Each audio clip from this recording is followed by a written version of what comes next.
여러분 안녕하십니까? 경제현장 오늘 시작합니다. 정부가 가계부채 추가 대책을 발표했습니다. 대출 원금과 이자를 연소득의 일정 비율로 제한하는 총부채 원리금 상환 비율, DSR 규제를 앞당기는 건데요. 갚을 능력만큼만 빌리라는 겁니다. 대출 규제가 집값을 잡을 수 있을까요? 청와대는 집값의 변곡점 여부를 아직 판단하지 못했다고 밝혔죠. 가계부채 대책 평가해보고 집값 동향 점검합니다. 유튜브 실시간 댓글 의견 주시면 토론에 반영하겠습니다. 경제현장 오늘입니다.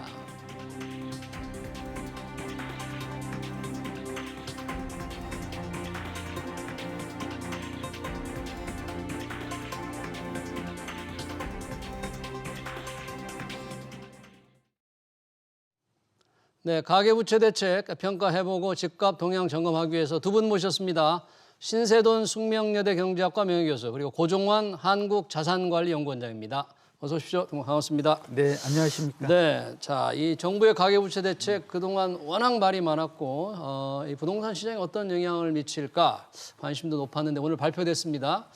신세돈 교수님, DSR 조금 어려운 말이긴 합니다만 이번 가계부채 대책의 핵심적인 게 이걸 뭐 강화한 거죠? 어떤 내용입니까? 그 DSR이라고 하는 말은 당신이 1년 동안 소득이 얼마냐 그걸 분모로 놓고 돈을 빌렸을 경우에 그 빌린 것에 대한 원금 이자가 1년에 얼마인가 그 비율을 이야기하는 거죠.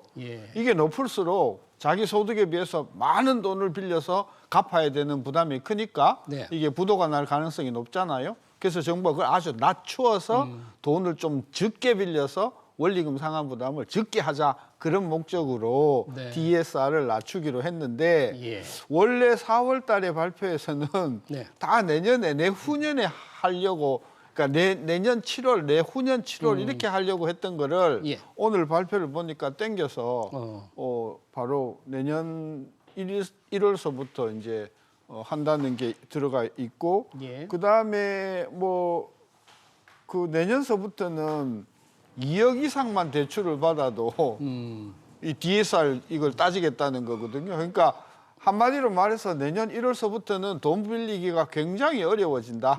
직장이 빵빵하지 않으면 돈 벌리기가 상당히 다만 2억을 빌리는 것도 쉽지 않다. 그런 이야기가 되는 거죠. 그러면 일단 소득이 낮은 분들이 돈 벌리기가 훨씬 더 어렵다 그런 얘기인데 그런 거죠.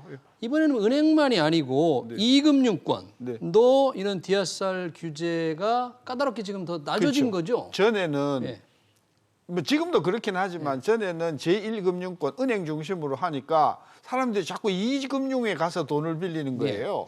그래서 그런 현상을 감안해서 그 DSR 비율도 은행은 40%, 그다음에 제2금융권은 뭐 금융기관에 따라서 보험회사냐 뭐 다 따라서 다르긴 하나 평균 한 60% 정도는 제2금융권에 인정을 해줬거든요. 근데 요것마저도 평균 60에서 50%로 한 10%포인트 줄였으니까 제2금융권으로 가서 돈 빌리는 것도 상당히 어려워졌다. 그런 이야기죠. 네. 그러니까 총량 규제를 강화한다. 내년부터는 대출 금액 2억이 넘는 경우에는 DSR 적용이 된다. 그런 거죠. 소득 따지겠다는 거죠. 사실 대출 규제 이런 예고됐을 때 조금 많이 걱정했던 게 전세 대출 규제였잖아요. 그렇죠. 전세 대출 규제가 이제 실수요자들이니까.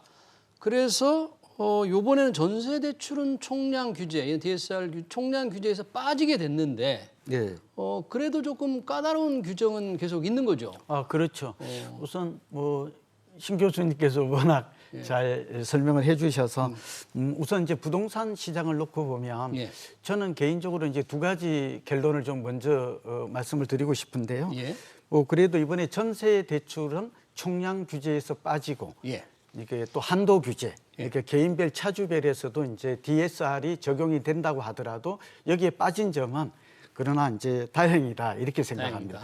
저는 이 금융 가계부채 관리 방안이 조금 더 금리 인상과 함께 좀 먼저 일찍 나왔으면 어땠을까. 부동산 시장만 놓고 보면 안정에 좀 더 도움이 됐었는데 이미 집값도 많이 오르고 이런 상황에서 이제 나오니까 시장에 주는 영향력은 좀 제한적이다 하는 말씀을 드리고요. 두 번째는 전세 대출만 놓고 보면 그동안 이제 DSR 규제를 강화하면서 문제가 됐던 게 두 가지였어요. 하나는 전세 대출마저 깐깐하게 하면 이것마저 대출이 막히게 되면 예. 실수요자들 그러니까 특히 무주택 서민들이 고통을 받잖아요. 네. 대출 실수요자들. 시장에서 퇴출이 되니까 두 번째는 신규 분양을 받았던 분들 예. 이분들이 중도금 대출을 집단 대출이라고 하죠. 예. 이 부분도 좀 막히는 게 아닌가 이랬는데 고승범 이 금융위원장 대통령이 또 말씀이 계셨어요. 이런 사람들에게 피해가 가지 않도록 해라. 예. 그래서 이렇게 됐고요. 그러나 전세 대출도 좀 무제한 풀어주는 것은 아닙니다. 예, 종전에는 전세금의 약 80%를 대출을 해줬거든요. 예. 근데 이제 이번에는 전세 보증금의 증액 한도, 늘어나는 것만. 네, 늘어나는 그 증액분에 한해서만 네. 예, 대출을 해준다는 점에서는 아. 상당히 전세 대출이 까다로워졌고요. 그다음에 예.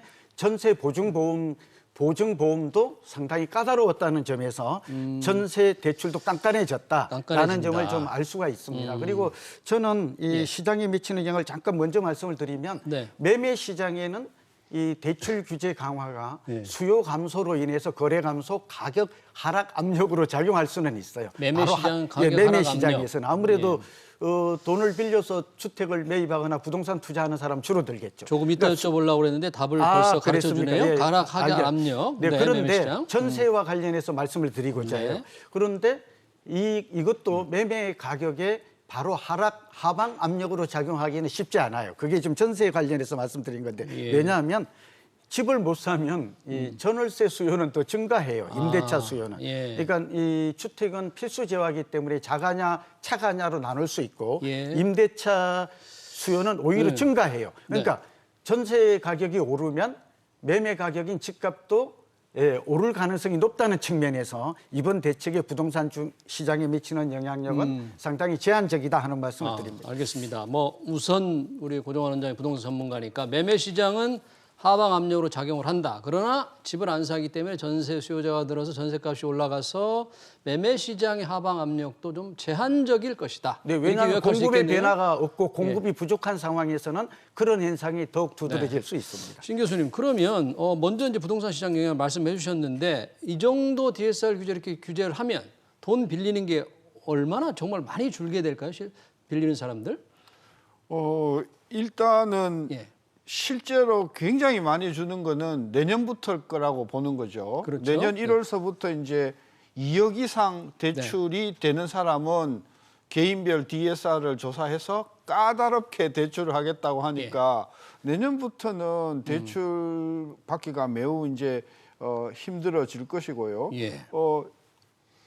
그러니까 21년 7월서부터 벌써 11월이 다 됐으니까 예. 금년은 별로 안 남았어요. 근데 그렇죠. 금년은 뭐 저는 크게 영향이 없을 거라고 보고 본격적인 효과가 있다고 하면 이제 내년일 텐데 네. 내년에 만약에 총 대출 2억 이상을 그 DSR로 그건 뭐 예. 주담대든 신용대출이든 상관없이 적용을 한다고 했을 때 이렇게 되었을 때 결국은 돈을 그러니까 DSR을 40%나 뭐 예. 제2금융권에 50%를 50%. 했을 때 돈을 못 빌려 받을 사람들은 대부분 저소득층, 그렇죠. 예?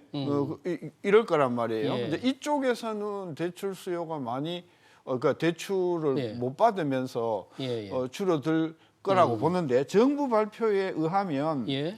내년도에는 전체 대출의 51.8%가 이 규제의 영향을 받는다고 이번에 추계를 했더라고요. 50% 절반인. 그러니까 절반이죠. 그러니까 절반은 그 안 받는다는 이야기잖아요. 예. 그리고 내후년에는 전체 대출의 77%가 이제 1억 이상인 경우에 DSR로 들어간다고 이렇게 77%를 그렇죠. 받기 때문에 네.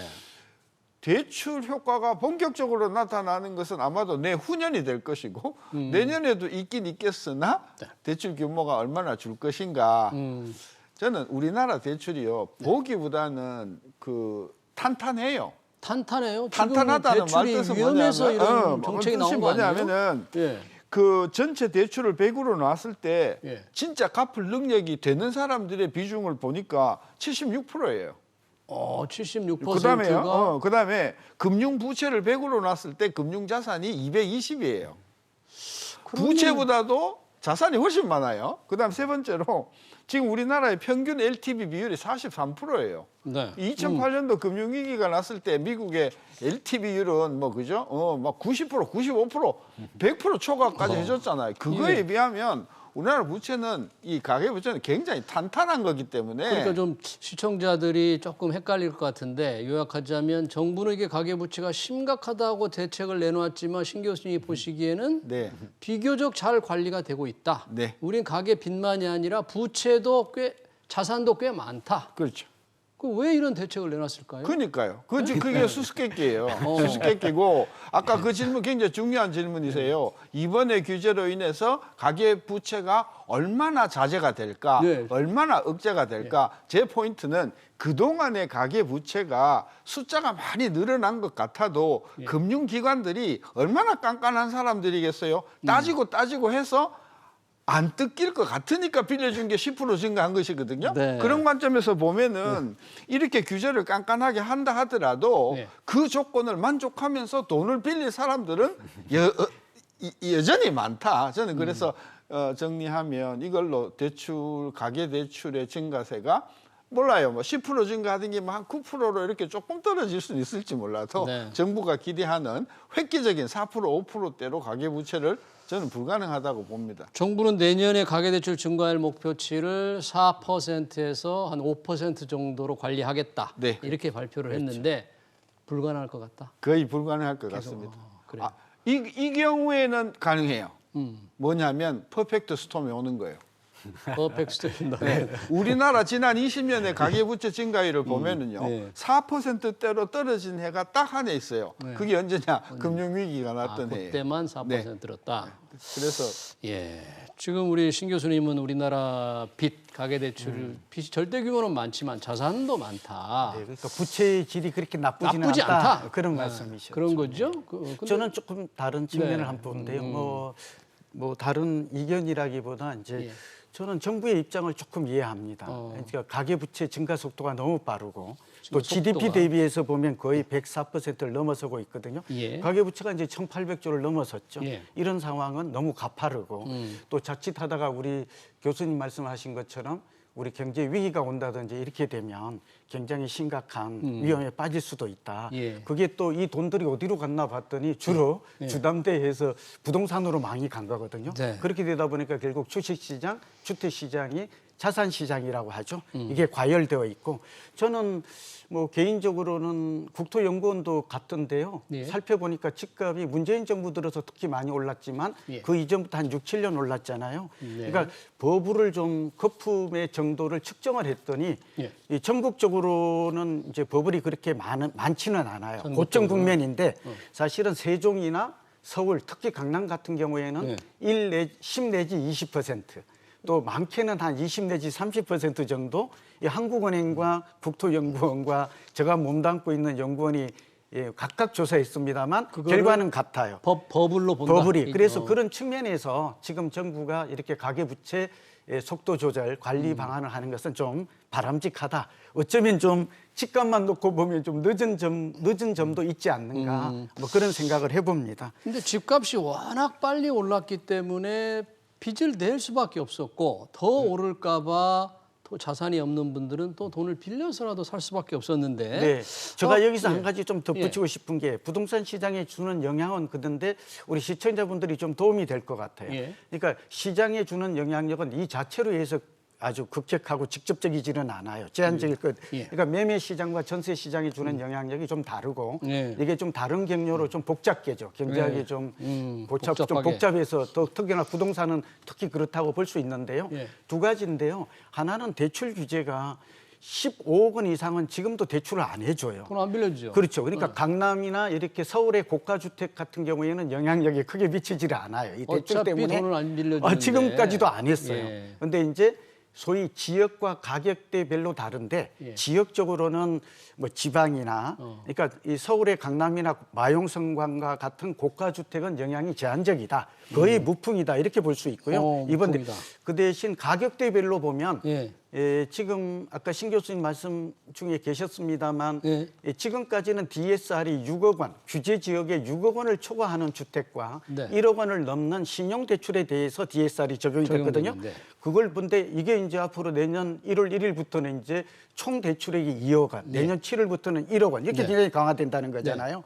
드리고 싶은 말씀이 그 6억 원에서 9억 원 이 사이가 가장 좀 영향을 대출에 영향을 많이 받지 않느냐. 6억 원에서 9억 원 부동산을 사는 사람들이 가장 타격을 받을 것 같다. 지역적으로는 비규제 지역이 영향을 받을 가능성이 많아요. 예. 그러니까 이 영향이 지역별로 아파트의 가격대별로 좀 다르게 다르다. 나타날 것이다. 이 점을 알아두시면 예. 도움이 될 것 같아요. 네. 그럼 뭐 가격대별로 지역별로 좀 다르게 영향이 이제 나타날 거로 우리 고종환 원장님 보고 계신데 교수님. 네. 기왕에 우리 가계부채가 그렇게 위험하지 않다고 얘기를 했으니까 이번 가계대출 규제의 포인트, 초점이 이 좀 아파트를 좀 집값을 잡고자 하는 생각 아니겠습니까? 그런 목표, 그런 계획은 달성을 갔습니까? 그러니까 그게 힘들 거라는 거죠. 힘들 거다. 그게 힘들 거고. 그러니까 우리가 이 문제가 지난 4월 달에 정부가 계속해서 가계부채 위험하다. 그래서 4월 달에 이제 가계부채 종합관리 방안을 보니까 또 서두는 말이에요. 예. 이게 이렇게 위험하지 않다. 뭐 아까 제가 지적한 예. 그 수치 예. 고신용 비용 그 차주가 76%다. 그러니까 뭐 신용이 좋은 사람들의 빚이 전체 빚의 76%라는 거예요. 정부 자료에도 그런 게 있는 거죠. 그렇죠. 그 정부 자료예요. 그러면서 이게 또 뭐 미래적으로는 또 위험의 소지가 있으니 선제적으로 뭐 한 이래 가지고 이제 이게 나온 거란 말이에요. 예. 근데 우리가 따져 보니까 이게 네. 아까 이제 고 원장님도 말씀하셨지만은 이게 고가 주택의 경우에는 전혀 영향을 주지 않고 지금 요곳으로 대출의 영향을 받을 수 있는 계층 예. 이게 이제 중가도 아니에요, 그렇죠? 지금 뭐 가격이 12억이 다 넘어가니까 서울 결국, 아파트. 그러니까 결국은 중저가 아파트의 일부에 이제 영향을 줄지 모르겠는데 아까도 얘기했잖아요. 우리나라에 돈을 빌리는 사람들은 다 그래도 직장이 있고 다 되는 사람들이기 때문에 이걸 강화를 한다고 하더라도 실제로 저는 그 가계부채가 그렇게 쪼여지는 효과가 저는 없을 것이다. 그래 놓고 보면 당연히 주택 수요도 영향을 덜 받을 덜 것이다. 받을 거다. 그러면 아파트 가격도 물론 안 하는 것보다야 낫겠지만 저는 그렇게 실질적인 효과는 없으면서 그래요? 이것으로 그냥 아우성이 나는 즉 돈을 받을 줄 알았는데 못 받는 사람들이 적어도 몇만 명 이상 나지 않겠습니까? 훨씬 많을 수 있는 거 아닙니까? 그러죠. 예, 네. 그러니까 그런 부분에 있어서는 정부의 그 조치에 네. 대해서 상당히 불만이 네. 커질 수가 있죠. 근데 왜 가계부채 대책이 이렇게 집요하게 발표를 했을까요? 무슨 다른 정치적 생각이 좀 목적이 있습니까? 저는 그러니까 내년 대선까지 일단은 빨리 주택 가격을 안정을 시켜야만 그거에 선거에 유리하고 우리 또 국민들이 그동안 너무 주택 가격에 너무 공포감을 그저 겪었으니까 이걸 서둘러 잡아야 되겠다. 그래서 한국은행, 금융위, 금감원이 합쳐서 금리 올려야 된다, 뭐 해야 된다 이랬는데 저는 가장 효과적인 방법은 진작에 금리를 올리시지 왜? 금리를 올렸어요. 금리를 올리는 게 저는 아까 우리가 버블이냐 아니냐 사실 버블이냐 아니냐를 정의할 사람은요 하나님 말고는 없어요.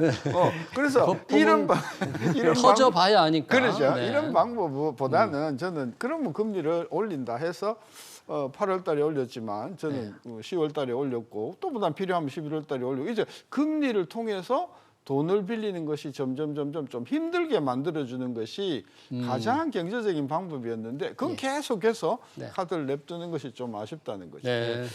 교수님 말씀에서 제가 한 가지 좀 네. 더 붙이고 싶은데요.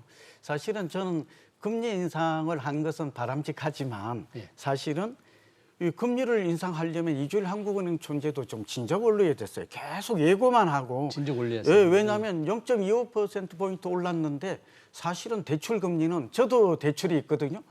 이 대출 금리는 실제로 2% 이상 가까이 올랐어요. 그렇죠. 지금 보면 이미 시장 3%에서 4.5 정도 되거든요. 그러니까 신용대는 더 높아요. 이 변동금리도 더 많이 뛰었고. 그러니까 누가 이익을 봤나 봤더니 은행이에요. 교수님 그렇지 않습니까? 예대 마진인데 사상 최대의 은행이 이익을 내거든요. 근데 이게 가장 고통스러운 사람은 누구냐? 결국은 대출 받은 사람이에요. 주담대가 됐던 신용대출이 됐던 이분들 같은 경우에는 금리 0.25% 한 차례 올렸을 뿐인데 추가 인상도 예고되어 있잖아요. 그런데 이미 시중금리는 특히 대출금리는 너무 많이 올라서 이미. 그러니까 저희 얘기는 이 얘기하고 싶어요. 이게 적정할지 모르겠는데 은행이 부실화되면 이 세금으로 공적자금 투입해서 정상화시키잖아요. 그런데 금리가 올라가면 최대의 수혜는 제가 은행 욕하려고 하는 게 아닙니다. 은행이 이익이 많이 늘어나요. 엄청 냈죠. 예, 그래서 저 생각에는 이때에 은행이 갖는 이익은 불로소득과 마찬가지여서 이걸 국민주택기금으로 제가 존경하는 신 교수님 앞이니까 이 얘기 드려요. 환수해야 돼요. 그런데 은행의 이익으로만 되는 건 조금 문제가 있고요. 하나만 조금 더 하겠습니다. 사실은 이 금리 인상으로 인한 수혜자와 피해자가 누군가 아까 은행이라고 그랬잖아요. 은행은 굉장히 이익을 보는 가만 앉아서 굉장히 큰 이익을 얻는데 가장 큰 피해자는 교수님 말씀한테 같은데 일부 첫째가 빈곤층이에요. 저소득층. 빈곤, 저소득층. 네, 그리고 그러니까 소득이 많지는 않은 젊은 층이 이제 대출 받기가 어려워졌어요. 예전에 종전의 대출 기준은 아까 규제 지역에 6억 원 이상 이렇게 됐지만 지금은 완전히 상환 능력 중심으로 간 거거든요. DSR이. 그러니까 소득이 적은데 어떻게 대출을 받을 수 있어? 한도가 줄어들게 된 것이죠. 그리고 그렇게 본다면 또 은퇴한 노년층이에요. 소득이 없는. 이 사람들은 이제 정말 나이 들어도 집이 필요한 사람이 있지 않겠습니까? 전세 완전 이 대출 절벽이 된 것이죠. 한파가 온 거예요.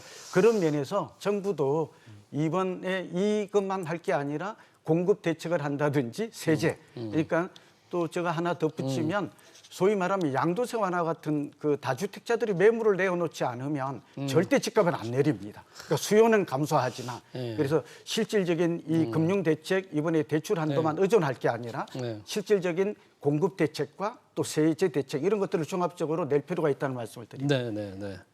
교수님, 지금 금리 오늘 보니까 3분기 경제 성장률이 생각보다 조금 높지는 않았던데 다 예상했던 거죠. 그 정도 낮을 거로 0.3% 전분기에 비해서 금리 조금 빨리 그래도 올려야 될 상황입니까? 이번에 3분기에 0.3 그러니까 정부는 0.6을 예상했는데 전기비로 절반밖에 안 나온 것이 이것이 이제 그 8월 달에 올린 금리 때문이라고 보기는 좀 어렵고요. 그동안 이제 뭐 여러 가지 팬데믹이 다시 강화되면서 우리가 그 집단 그 면역 차원에서 이제 좀 더 강화한 게 이제 영향을 준 건데 금리가 올라가도 성장률이나 소비에 저는 큰 영향을 안 미칠 거라고 워낙 투자가 안 됐었고요. 워낙 소비가 줄었었기 때문에 조금 올린다 하더라도 또 거꾸로 금리 그동안 이주열 총재께서 얼마나 올렸어요. 제가 늘 비판했지만 역대 총재 중에서 금리 제일 많이 내린 분이 이주열 총재거든요. 그렇게 내렸는데 경제는 계속 성장률이 떨어졌잖아요. 그래서 금리는 지금 비정상적으로 낮아서 이게 뭐 조금 올라간다고 해서 소비나 투자에 영향은 주지 않을 것이다. 이번 그 대책 중에서 이 원리금 상환 비율을 조금 높이는 쪽으로 그동안에는 원금 이자만 갚다가 한꺼번에 마지막에 원금 갚는 게 아니고 원리금 함께 갚아라. 이런 걸 조금 유도하고 있잖아요. 그렇죠. 이런 것들이 이제 좀 차입자들한테 부담이 되지 않겠어요? 차입자들에게 그렇죠. 근데 부담이 되지만 그동안 관행적으로 이 만기를 짧게 잡았던 것을 길게 잡아주는 방식으로 가니까 길게 늘리면 갚아야 될 원리금이 좀 줄어든 효과가 이거죠. 있으니까 저는 그런 면에서는 이게 실질적으로 탄탄한 대출이 되게 하기 위해서 즉 채무자가 돈을 갚을 수 있는 실질적인 능력을 강화하는 쪽으로 조치를 한 것이기 때문에 저는 이것은 오히려 좀 잘된 제도다 저는 그렇게 봅니다. 만기를 교수님 좀 늘렸던 걸 평균으로 해서 조금 줄이는 쪽으로 이번에 조치가 그런 것도 있고 그런 분할 상환도 있고 그러니까 부담은 될 것 같아요. 저부터도 당장 대출이 있는데 이거 분할하라 그러면 이자만 내는 것보다 그리고 만기가 좀 짧아졌잖아요. 우리가 그렇죠. 이제 최장 좀 줄였죠. 8년 10년에서 이제 평균 만기로 했기 때문에 부담은 좀 커졌다. 그렇게 평균 만기를 5년으로 한 거죠? 5년으로 하고 평균 기간이라든지 이런 걸 그러니까 만기가 좀 짧아졌다. 짧아졌으니까 대출의 한도도 줄었다. 그런데다가 분할 상환까지 겹쳤다. 주택담보대출 원리금 상환 비율은 이렇게 이제 비율을 높이도록 강력히 유도하는데 전세 자금도 원리금을 분할 상환할 수 있도록 이렇게 유도하는 예, 그렇죠. 인센티브를 조금 줘서 예. 상대적으로 많이 하는 금융회사에 뭐 정책 모기지를 더 준다가 이런 식으로 좀 유도를 하는 것 같아요. 그렇게 하고 있죠. 예. 그러니까 이 건전성을 위해서 그렇게 한다는 거잖아요. 이제 가계부채의 질을 또 개선하겠다. 그러니까. 뭐 이런 종합적인 그렇죠. 목적이나 예. 사실은 아까 계속 말씀드렸지만 좀 제가 아쉽고 예. 조금 우려하는 대목이 사실은 주거 취약계층, 주거의 빈곤층, 그리고 젊은 영끌이나 그동안 비투했던 이 젊은 층을 우리가 이제 비난하고 그렇게 합니다만 이 사람들이 가장 큰 직격탄을 맞아요. 예. 예, 그런 면에서 이 사람들이 그러니까 집을 사고 싶어도 이제 대출 시장에서 대출되는 거나 마찬가지인 거거든요. 그런 면에서 주거 취약계층, 빈곤층, 무주택 서민에 대한 저는 정책 모기지도 활성화할 필요가 있고 이 사람들의 피해가 가지 않도록 하는 네. 이 공급 확대라든지 여러 가지 세제라든지 금융 이런 대책도 함께 나왔으면 어땠을까 네. 그런 아쉬움을 갖습니다. 지금 뭐 부동산 시장의 영향을 원장님이 좀 미리 말씀을 해주셨는데 현재 시점에서 가격의 변곡점 여부에 상당히 논란이 좀 있잖아요. 예. 이미 정점을 치고 내려갈 것 같으냐 아니냐 네. 어느 시점이 있어요? 네, 저는 뭐 여러 언론에서 얘기했고 또 이제 얼마 전에 정부관계 회의에서 발표했습니다만 부동산 경기는 지금 이제 어깨를 넘어선 것 같아요. 목까지. 그러니까 우리가 이런 말이 있잖아요. 발끝에서 이제 머리끝이라는 얘기를 쓰고 네. 저점 국면과 고점 국면 이런 얘기를 하는데 한 7년째 올랐기 때문에 현재 부동산 경기는 수도권 지방도 거의 유사한데요. 거의 고점 국면이고 일부 지역 같은 경우는 너무 과도하게 상승해서 네. 과매수로 인해서 버블이 상당히 있는 것으로 이거는 이제 국가기관이나 이렇게 이제 좀 측정이 됩니다. 그러니까 어느 정도 그러니까 버블 정도가 심하지는 않아요. 왜냐하면 우리만 오른 게 아니라 미국이나 영국이나 예. 외국도 많이 올랐기 때문에 그러나 분명한 것은 지금 고점 국면이고 예. 그다음에 어느 정도의 버블도 축적된 상태이기 때문에 사실은 이대로 간다면 더 거품이 쌓인다면 터질 수도 있다. 그런 의미에서 이제 이 가계부채 대책이 나온 것은 그나마 좀 다행한 일이고요. 또 하나는 그럼에도 불구하고 이번에 금리 인상과 들어서 이제 자꾸 제가 이 실수요자 무주택 서민의 입장에서 말씀을 드리는데 그런 분들은 어떻게 해야 됩니까? 그러면? 그러니까 대출이 이렇게 막히니까 이 사람들이 어떤 일이 벌어지나 하면 네. 사실은 현장에서 보면 계약을 하고도 계약을 포기하는 사태도 발생해요. 그리고 본인이 은행에서 대출을 안 해주니까 대부업이라고 그러죠. 네. 제2금융도 강한 제2금융으로 가거나 불법 사금융으로 가서 금리가 높은 금리를 쓰게 된 사람도 꽤 많았어요. 예. 심지어는 계약을 했는데 매수자가 돈이 없다고 그러니까 집주인이 돈을 빌려줘요. 이 계약을 유지하려고. 그리고 이제 이런 현상이 벌어지는 건 안타까운 현상이고 또 하나는 부동산 경기로 놓고 보면 지금 고점이고 변곡점이어서 저는 내년 3월 9일이 중요한데요. 내년 3월 새 정부의 9일? 선거 어떤 새 정부가 네. 어떤 부동산 정책 말하자면 실질적이고 효과적인 단기 공급 대책이 중요하거든요. 예, 지금 시장만 놓고 보면 2023년까지는 서울과 수도권은 신규 입주 물량이 줄어들어요. 서울 같은 경우는 매년 2023 년까지. 네, 매년 4만 5천 호 정도가 입주가 되어야 적정하거든요. 예. 그런데 올해가 3만 호 정도 되고 내년은 2만 천 호로 더 줄어들어요. 예. 그리고 이게 2023년까지 가면 공급 부족으로 수급 불균형으로 2023년까지는 수급만 놓고 보면 그래요. 그러나 부동산에 미치는 영향력은 수급뿐만 아니라 정책도 있고 금리도 있고 유동성도 있고 국제 동향도 있고 심리도 있으니까 그래서 저희 얘기는 집값은 내년까지 오를 확률은 높다. 그리고 전세값이 오르면 집값이 오른다. 전세값은 수요 공급에 의해서 시장 임대료가 결정되는 시장이기 때문에 그렇게 보는데 다만 새로운 대통령 새로운 정부가 효과적인 공급 대책과 또 시장에 매물을 좀 내는 유통을 정상화시키는 또 세제나 이런 쪽에 이런 완화책이 제대로 나온다면 저는 내년 봄 정도는 변곡점이 올 수도 있다. 그러니까 네. 더 이상 많이 오르기보다는 큰 폭으로 내리지는 않겠지만 안정 국면으로 접어들지 않을까 그렇게 조심스럽게 봅니다. 알겠습니다. 지난 30년 동안을 보면 예. 아까 이제 우리가 버블이라고 일단은 가정을 합시다. 네. 지금 주택 시장이 주식 시장과 마찬가지지만 이게 정부가 정책으로 버블을 가라앉힐 수가 있었냐?